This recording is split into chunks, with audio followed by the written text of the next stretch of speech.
Hello and welcome to Dice Try, the Dungeons & Dragons podcast inspired by whimsical works of old such as Wizard of Oz and Phantom Tollbooth. My name is Daniel Schaub and I am your Dungeon Master and host.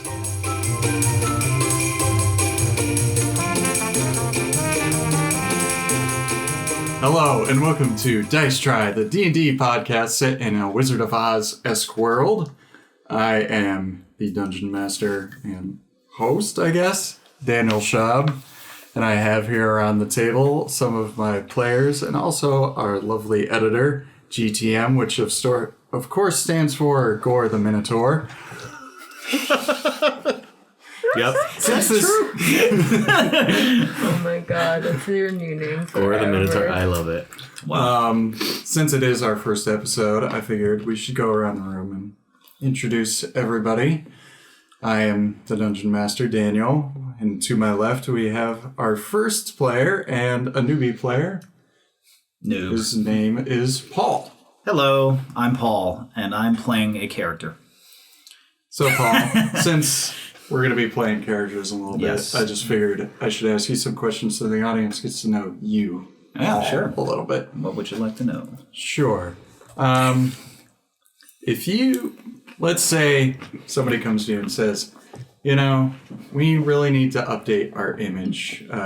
We're a firehouse and we've had a Dalmatian for years, but we need to update our image. What animal do you replace a Dalmatian with at a firehouse? Okay. Oh man, I didn't know we were going this route. So Icebreakers. I think of fire and what puts out fires. Mm-hmm. Is there an animal that spits or camel? Llama? Camels, llamas, llama. I'm going with llama. All right. A llama for every firehouse. Wait, I'm just picturing a llama, but in like the fireman's Oh my god, that would be amazing. and like a jacket strewn across its With back. a little firefighter hat. And after Paul, we have Krista. Hello, Krista. Hello, I am Krista Llewellyn, and I am going to be playing a seedling, a new race of character, Yeah. specifically for this podcast. Yeah. So, Krista, let's say I'm excited. in the near future, Okay. you're invited to a party. And you show up, and it turns out to be a surprise wedding for a couple that should not be getting married. How do you, Krista, handle this information? And specifically, how do you break up the couple before they say I do? Do I have to break up the couple before they say I do? I feel like you're that kind of person. Wow. Damn. I mean, I would maybe just try to I don't know the couple. You know them, and you know that they should not be together. He cheats on her, and she cheats on him. That makes Do it I have easier. evidence of this? Yes. But what Well, if then they I have just an open grab her and like show her these texts and be like, so I know it's emotions are just such a great thing, right? Yeah, I'm getting married today. No, you're not. Surprise. I really think you should just reel back a little bit. I have some information about, let's say, Chad. Appropriate name. It's always a Chad. Fucking I got some Chad. information Chad. about Chad that I don't think is what's best for you. Because I don't seeing the beautiful spark that I once used to see in you after being with Chad, and I want to see that spark back. And I don't think a marriage is going to do that. Diplomatic. You know what, Krista? You're right. I am going to break it off with Chad. Good. Let's just kick him out. We'll have some drinks. We'll have a good time. I'm proud of you for not Fuck throwing. boys. Yeah. I'm proud of you for not making a scene. Good job. No, you did it the right way. You gotta pull aside. I'm Gotta pull just sitting there aside. going, why didn't you just go wait until the I object part? Nobody ever it's objects. built into the wedding. Yeah. Like No it's one ever meant does for that. it. Yeah. And moving on to our final player for the day. We are -1 today, but next up we have Earl. Hello, Earl. Hello. How are you? I'm doing all right. I'm Earl. I am playing a Cuddle, which is another unique race to this particular adventure. And you'll just have to keep listening to find out more. Sexy mystery. Do you have a weird question for me too? Of course I do. I thought you were going to ask personal questions. Nope. This is much better. I love this. Earl, they come to you, they say, we're going to make an action figure of you.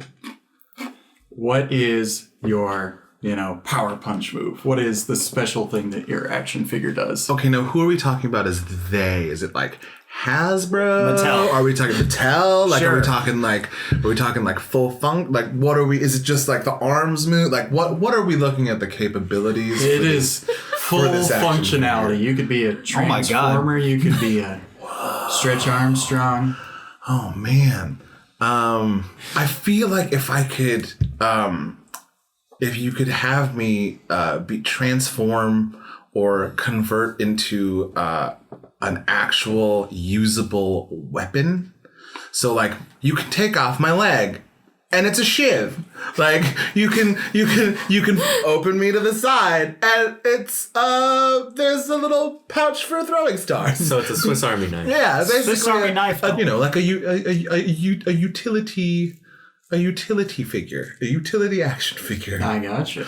Maybe my head pops off and it works as like a smoke bomb. I don't know. I am not buying that toy for my child. Not meant for children. Oh, great. Maybe Young adults. Young adults. certain Young children. adults, 5 and up. mature and Young adults. dexterous children. Yes.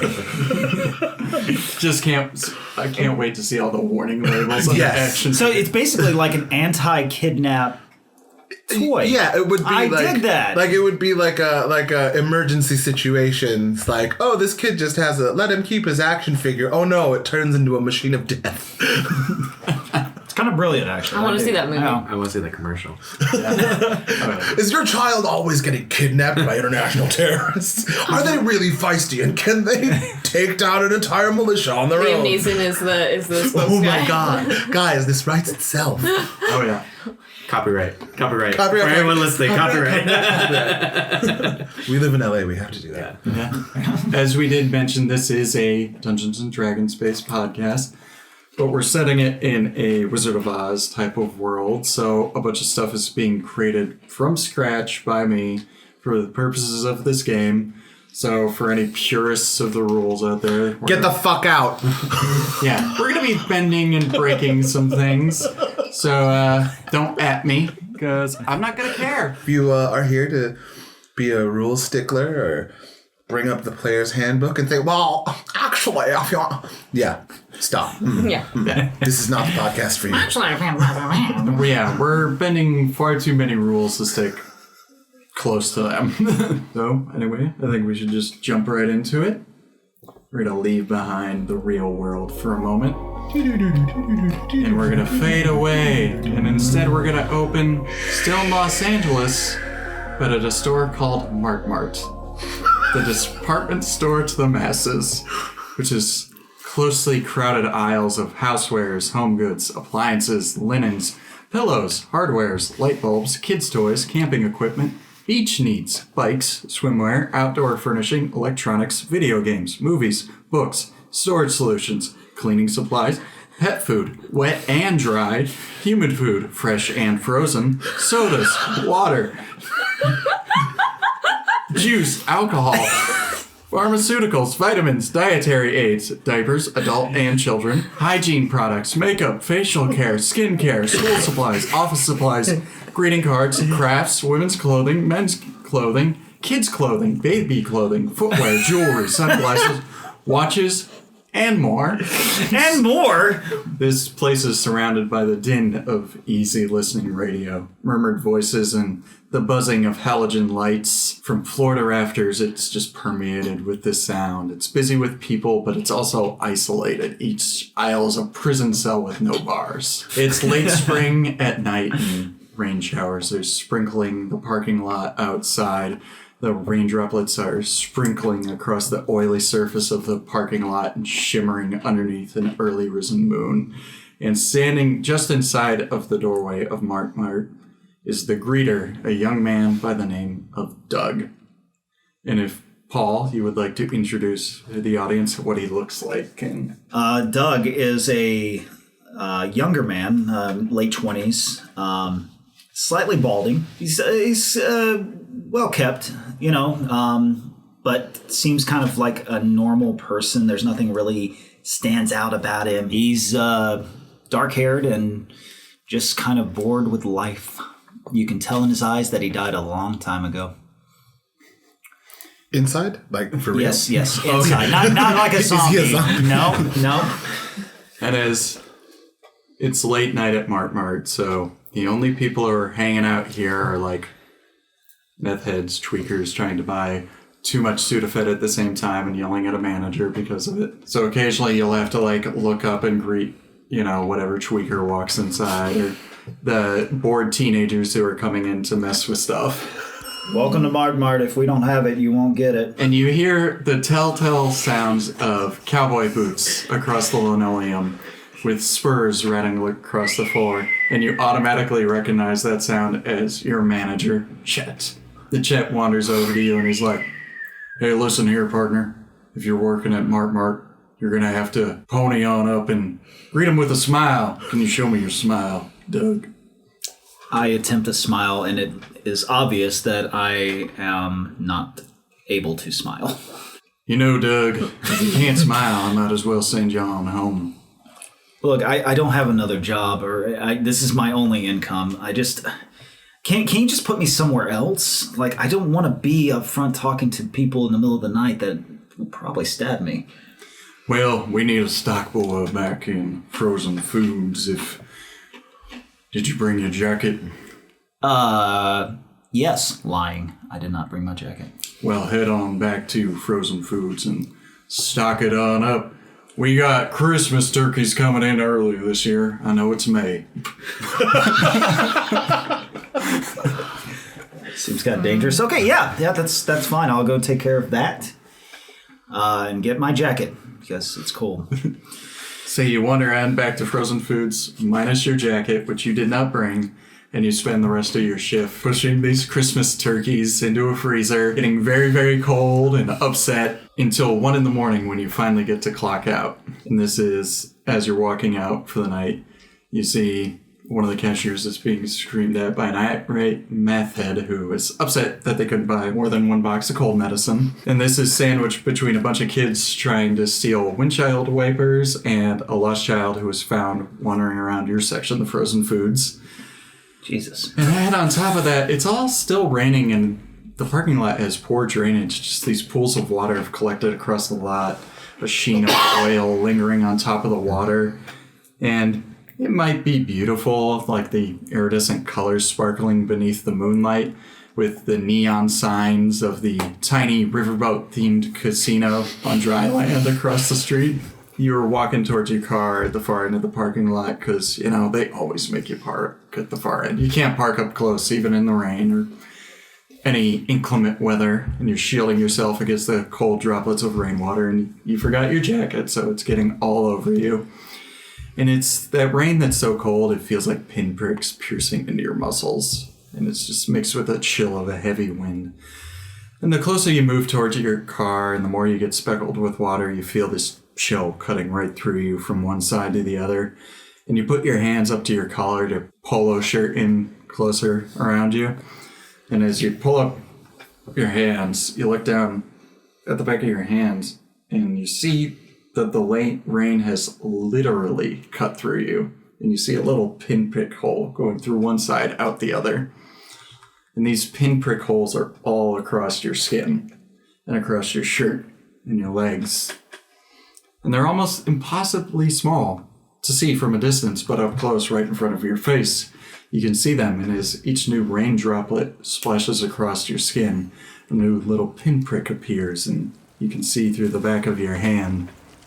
And there's no pain, almost no sensation at all, aside from that cold, creeping feeling of standing in the rain. And with each new droplet, more of you seems to disappear, just going somewhere else. And this neon light from the riverboat casino passes through you like a prism and dances across the parking lot at your feet. and the rain begins to pour down harder.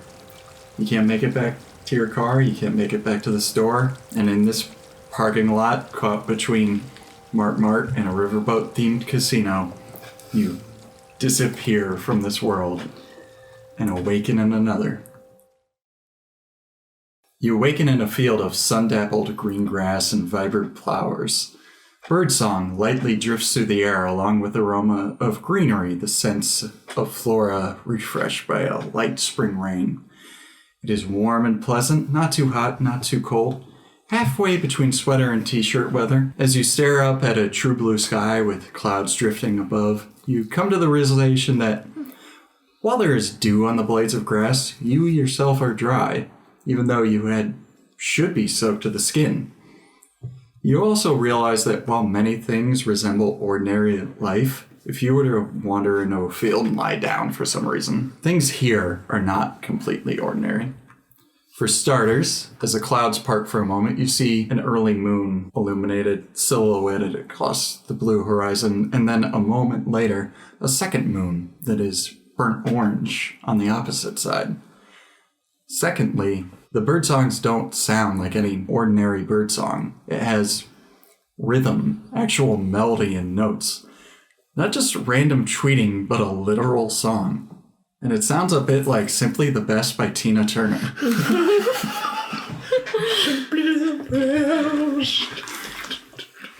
As you stand up, you see a long plain of green fields dotted with flowers in front of you. And in the distance, there are 7 mountain peaks rising up above. None of the mountain peaks are connected. They're solitary spires of stone rising high up to meet the clouds. Also around you, at your feet, there are stones in a ring, very specifically laid out, as if someone laid them out there. And tucked beneath one of the stones is a sheath of yellowed paper that flaps gently in the breeze. And you can see as it flaps, there is writing on the paper. What the hell does that say? So you pick up the paper and you see that it's several pieces of paper kind of folded in half. And as you open it up, you see that there's a message written in it in multiple different languages. The first one says Guten Tag. It's in German. The next says Bonjour. Hola, amigo.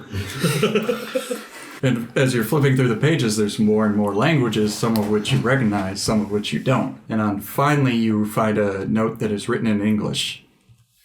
And it says, "Hello, friend, and welcome. I hope you had a lovely trip. How are you? I'm doing well, and I very much look forward to meeting you in person.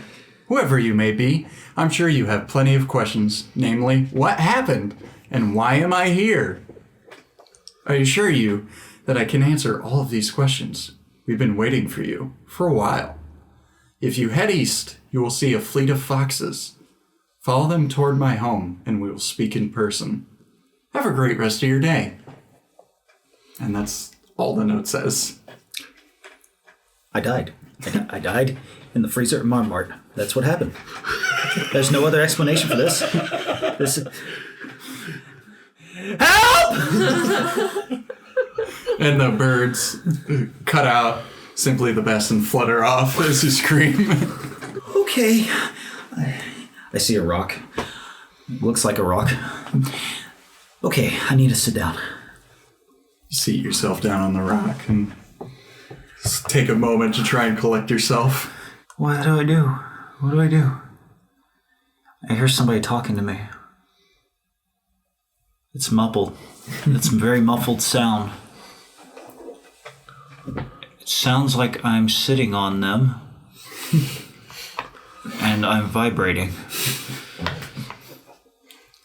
I jump up. And I see that the rock is not a rock. It's a very little person. A teddy bear. What the fuck is that? Get off me! Hey! Ugh.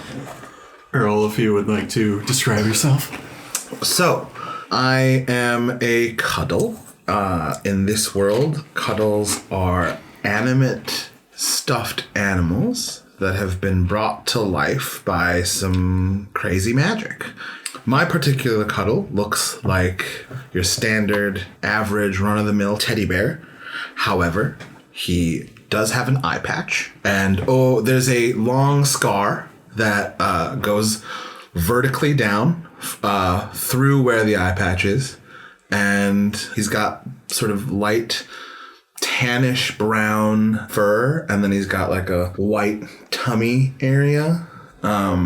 His paws have little dark brown pads, but he's, sort of brown and tan. And other than the eye patch, he's got a little pack, like rucksack, adventure bundle. Oh, I also have a tag from the company that manufactured me. And this little teddy bear lolls himself up in front of you. Hey man, I was trying to have a nap. What the hell? I'm sorry, Mr. Bear, man. You just call me Puddle. All right. Puddle. And I sort of shake myself awake, kind of like a dog sort of shaking off a bunch of water, and then sort of fluffing back up because, I got compacted by someone's butt. Get to normal size and be like, stare at this person that's been sitting on me. Are you going to eat me? What? Does it look like I eat people? I'm made out of stuffing. I show him my tag. I've seen horror movies, man. People, things, they come to life and they start trying to kill people and What's eat. a movie?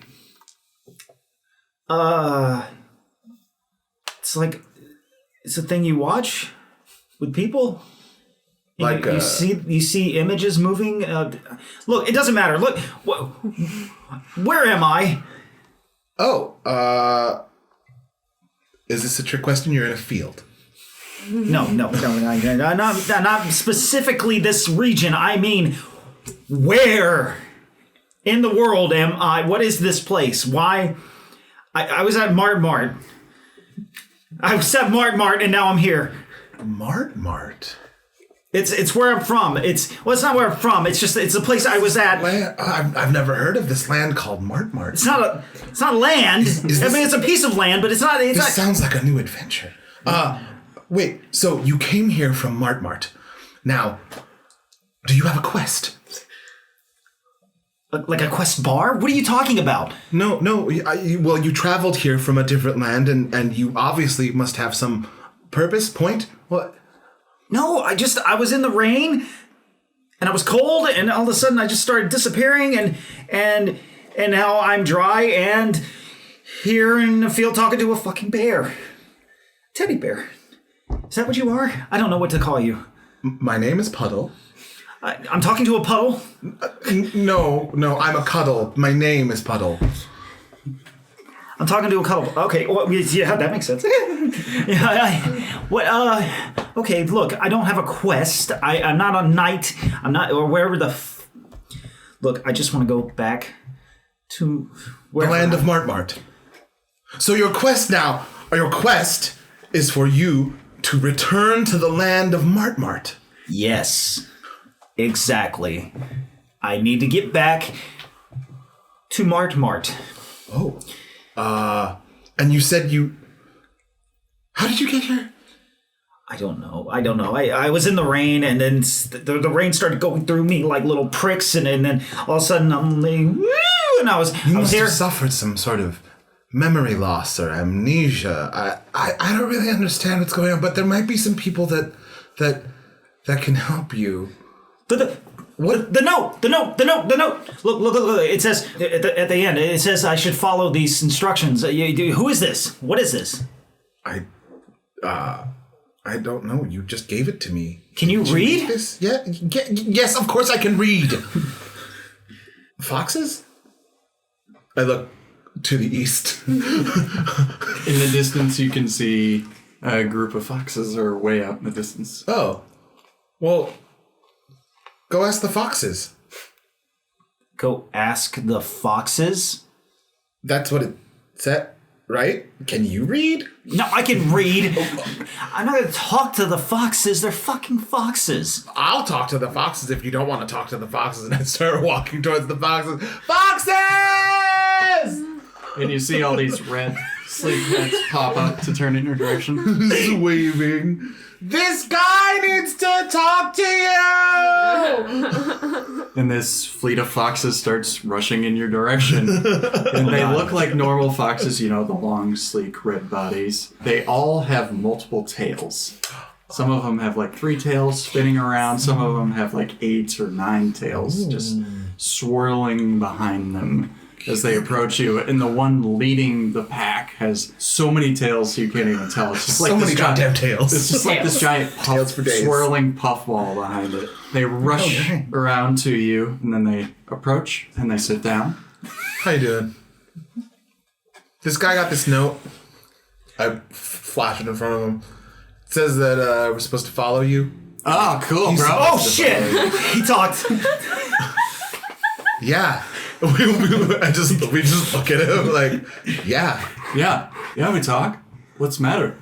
Wait, I'm sorry. Sorry. He's like lost all of his memories. He says he's from the land of Mart-Mart. Yeah, I didn't lose any memories. Look. Mart-Mart, man. I don't know. Yeah, I've never heard of Mart-Mart before. I think he might be. I don't know. I think he might be sort of a little mixed up. But he found this note and it says to talk to you. So. Do you mind if I take a look at that, man? Yeah. Here you go, man. Do you want common? Yeah. Okay. Give me common, man. Common. And he like slides his paw over and it scoots it across the grass towards himself. Ah, cool. So you're supposed to follow us, man? That's man. We'll follow us. We're heading east. Great. Thank you. Oh yeah, bro. What's your name? Ah, my name's Chem. Cham. Yeah, Chem. Rad, bro. Chem. I'm Puddle. Nice to meet you, Puddle. What's your name? Oh yeah. Weird dude. What's your name? I'm Doug. Cool, Doug. Try to keep that. And the foxes just turn and they start racing across the fields. How are we gonna keep up with them? Chem. Hey. Whoa. Hey, bro. Do you mind if I hitch a ride? I'm real little. Well, I didn't hear please in it. Please? Come on, bro. Fine, since you asked so nice. Thanks, bro. Wait. What am I gonna do? Keep up. And the foxes with little the cuddle bouncing on the back start moving east. I start running after them. Okay.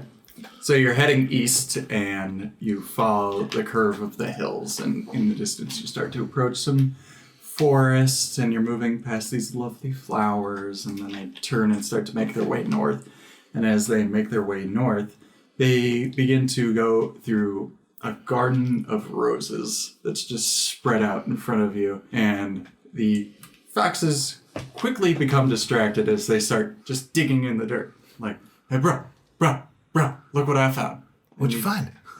Hey, It's a stick. hey, get out of there! Get out of there! You're not supposed to be here. Get out of here! And you see a woman begin to approach you, and Krista, if you'd like to describe what you look like. I am a seedling, which means I am sort of a combination between a fairy and an orchid, or a plant, but I'm specifically an orchid. My name is Vanda Orchidaceae, without that pronunciation. And I am sort of the protector of this flower bed. So I go over and just start like clapping at the foxes, like, hey! I told you guys, she's get here. the fuck out of here! Whoa. We gotta go. And Where are we the going? foxes start to take off, and it actually throws Puddle off the back. And you see Damn. a human Gross. man and a Cuddle lying in the dirt that's been stirred up by the foxes. Are you guys responsible for these tickets? No. Hold on. This guy, Doug, is from the land of Mart-Mart. He doesn't remember what his quest is. He doesn't know why he's here, but he was given this, and I have the paper, and we were told, he was told, to go follow those foxes, but they came here, I guess. Do you know who wrote this? You do know there is a wizard's tower a little bit northeast of here. I mean, kind of looks like the workings of that wizard that's up down the road. Oh. Do I know that there's a wizard tower as well? Or, Yes. Okay. Yeah. There is a wizard tower up over there, isn't there? Yeah, so It does I seem don't a know. little wizardy. Yeah, I mean, I guess that's your best bet. And as I'm like talking to them, I'm starting to like magically just put back what the foxes have dug up. A little bit of druid craft. I'm kind Yeah. of losing my mind a little. Been running for about 10 miles, trying to keep up with foxes and a teddy bear. I know it. I get it. I get it now. This is like Wizard of Oz.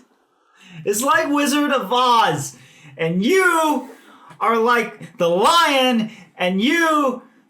I haven't figured out you yet, but it's just like that.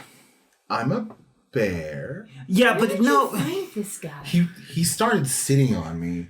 I don't know what I was just trying to have a nice sunny afternoon in a Do I field. need to call someone? Like, I, we need to I start crying uncontrollably. I mean, God, what is happening? Oh, he's crying.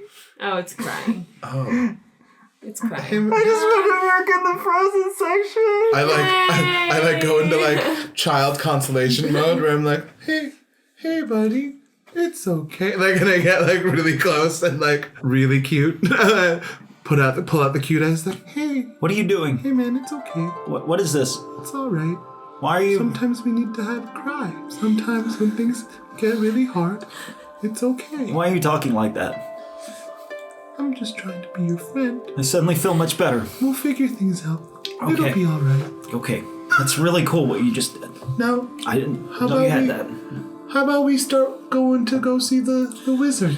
Yeah? Yeah. Okay. You want some water? You have water? No, but I think she might. Do you have some water? I think he's had a rough I reach in my bag and just pull out my like tiny little, like to him is just like a little thimble, like full. I look at it in disbelief and lick my palm. Okay. I can keep going. I can do this. Okay. I can do this. Okay, let's get you on your quest. So what's the best road to get to the wizard? Oh, I'm involved in this now? We're just asking you for directions. You Whatever. don't have I need to talk to that guy about those damn foxes anyways, so just follow me. She's All right. definitely not the Tin Man. So you follow the road past the rose garden and come around a hill, and you see a stone tower that rises up about 5 floors above the ground. And at the front, it has a large wooden door. Do you guys see this? You knock at the door, and a moment later, the door is opened, not by a man, but by a metallic automaton that stands about 6 feet tall and made from brass and bronze. Gears and cogs stick out of it from everywhere. It is vaguely humanoid in shape, but it doesn't have a face. It's more of an orb just sitting between its shoulders, suspended on absolutely nothing. I'm gonna die. Hello, may I help you today? Yeah, I believe this guy needs to have a word with the wizard. I pull out the sheets. He had these. I'd like to file a complaint about some citizens within. I don't know if you are in charge of that or if I have to talk to wizard, but you know this guy needs to see a wizard. Have you seen the foxes? Please follow me this way. Thank you. And the automaton clomps up the stairs, leading you up the tower. Okay. Nice place. Yeah. Some good dicks. I haven't seen inside this. This is real cool. I've never been inside. Oh, they host the most excellent parties. And I'll sneak you in. Get to the top and you enter into a laboratory.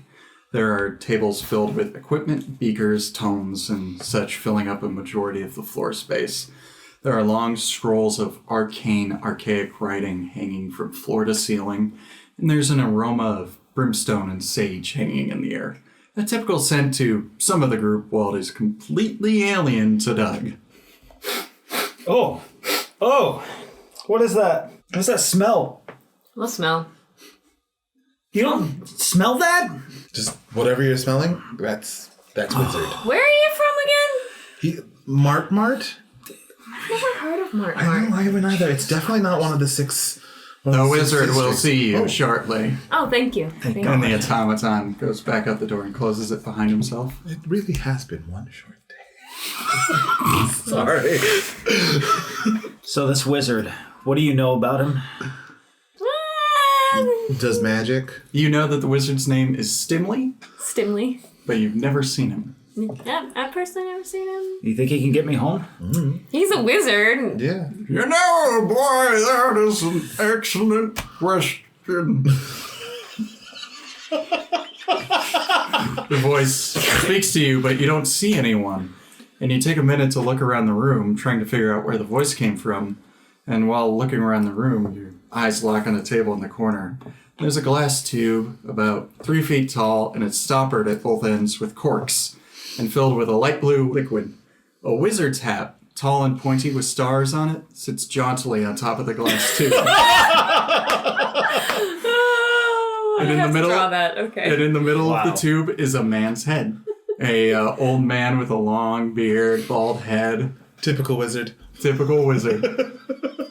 Oh, hello. Hello! I can see that you finally arrived. Well, which one? Come a little bit closer. I can't move around as well as I used to. Well, you are a beaker, Trundle on so. over. Trundle. All right, now, which one of you young whippersnappers is from the other place? And grab him by the ear. Probably that. Oh, yes, a mighty hero. What's your name, young buck? Doug? Pleasure, Doug. I'm Stimley, the wizard. Mr. Stimley. Dr. Stimley? What? I don't know what to call Please, Stimley's just fine. Okay. Stimley, oh great wizard of this kingdom. Stimley, but that's fine. I need to go home. I can do that. But first, I need a little bit of your assistance. Oh, okay. Whatever you need. Because, you see, I brought you here for a grand purpose. Wait, you brought me here? Yeah, in a manner of speaking, yes. It was a magic ritual that I cast a while back, but I assumed you would have arrived earlier. But that's all right, that's fine. You take your own time. What? You gotta get me back. I can't be here. Oh, don't worry, I'll get you back. But first, I need you to do something for little old me. Okay, what do you want? What do you need? You see, the master of this world, Iloa, our home, the Lord Magician, he's gone missing. Nobody knows where he's gone. And the world stands on the precipice of falling into chaos. Chaos, I say. It looks pretty nice out there. Yeah, it looks great, but give it time.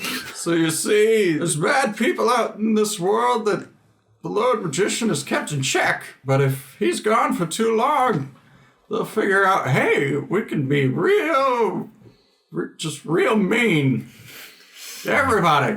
Well, how do I find this guy? You see, that's why I needed you. The only clues to the whereabouts of the Lord Magician are based on knowledge of a world that Iloans don't know about at all. It's based on knowledge of your world. You're the only person in this world who has that knowledge. Look, I'm gonna let you know, Mr. Stimley. Stimley. I guarantee I will not have any knowledge.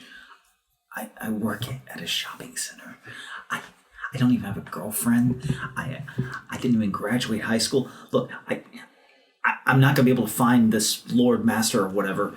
I just need to go home and I can find somebody back there that can help you. Well, it took an awful lot of magic to get you here. At least you could do me the pleasure of reading the frickin' note. Okay, fine. Whatever gets me home. Apparently they didn't teach manners in Mart-Mart. On the table in front of him, there is a note. And he's like, let me read this for you. Head in the direction of an Alfred Hitchcock film starring Cary Grant, famous for a chase featuring a crop duster. Look for a town that shares a name with the stage name of singer David Jones. From there, you will head blank of Eden. 2 days out, you will find the second Indiana Jones movie, minus a few words. Wait, okay. You understand all that garbage? I can't believe I'm going to say this, but I actually think I can help. Wow! Goodness. Finally. So it is an adventure. Sure. That's right. I'm sending you on a quest. If you complete this quest, I can send you back to Mart-Mart, Doug, where you can live in peace for the rest of your days. I wouldn't say I live in peace, but A warrior. I get it. thank you, Lickle Spit. It's Stimley. Lickle Spit.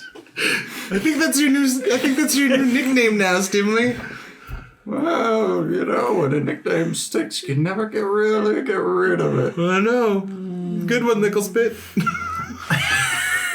Starting to like it. All right, guys, let's go find these clues. Okay, what? Okay, well, which direction do we head? Where are we going? Yeah. North by northwest.